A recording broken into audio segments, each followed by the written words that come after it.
Yemen में America के भीषण हवाई हमलों के बाद अब हालात तेजी से और खतरनाक मोड़ की ओर बढ़ रहे हैं।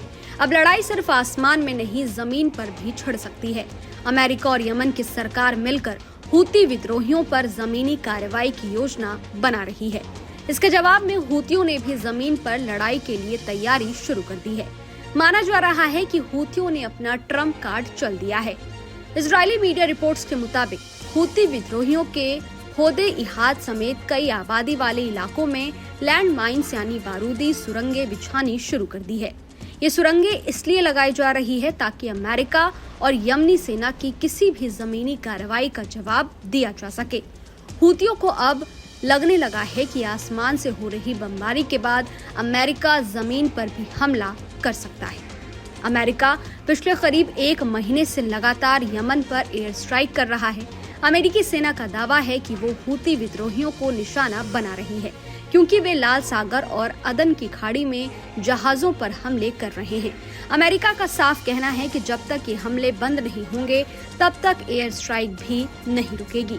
हूतियों ने गाजा युद्ध के बाद से खुद को फिलिस्तीनियों का समर्थन करता बताया है और इसी के चलते उन्होंने इजराइल और अमेरिका के जहाजों पर हमले तेज कर दिए हैं। इस वजह से अमेरिका और हूतियों के बीच तनाव चरम पर है। बीते शुक्रवार को अमेरिका ने यमन के एक तेल बंदरगाह पर भीषण हमला किया। ये इलाका हूती विद्रोहियों के नियंत्रण में है। इस हमले में 74 लोगों की मौत हो गई और करीब 170 लोग घायल हुए।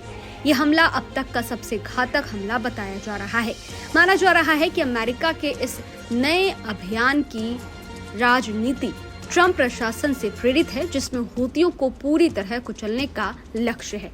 यमन इस समय 2 हिस्सों में बटा हुआ है। देश के 1/3 हिस्से और करीब 80% आबादी पर हूतियों का कब्जा है। उनकी राजनीतिक ताकत राजधानी सना से संचालित होती है। वहीं यमनी सरकार दक्षिण के अदन शहर से शासन चला रही है। इस सरकार का नेतृत्व राष्ट्रपति परिषद कर रही है, जिसमें कई दल शामिल हैं। यूएई समर्थित दक्षिणी संक्रमणकालीन परिषद भी इसका हिस्सा है।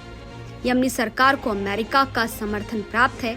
ऐसे में अगर अमेरिका जमीन पर कार्रवाई करता है तो ये लड़ाई और भयावह हो सकती है। हालात को देखते हुए कहा जा सकता है कि यमन में जंग एक नए फेज में एंट्री कर रही है। हवाई हमलों के बाद अब जमीन पर भी टकराव तय माना जा रहा है। हूतियों ने पहले ही सुरंगें बिछाकर संकेत दे दिया है कि वे किसी भी हाल में पीछे हटने को तैयार नहीं है। ऐसे में सवाल यही है, क्या अमेरिका और हूतियों के बीच अब आर पार की जंग होगी? इस वीडियो में फिलहाल इतना ही। इस वीडियो पर आपकी क्या राय है, कमेंट बॉक्स में जरूर बताइएगा। बाकी देश और दुनिया की तमाम खबरों के लिए देखते रहिए न्यूज नेशन। शुक्रिया। न्यूज नेशन अब व्हाट्सएप पर खबरों के ताजा अपडेट के लिए न्यूज नेशन के इस QR कोड को स्कैन करें।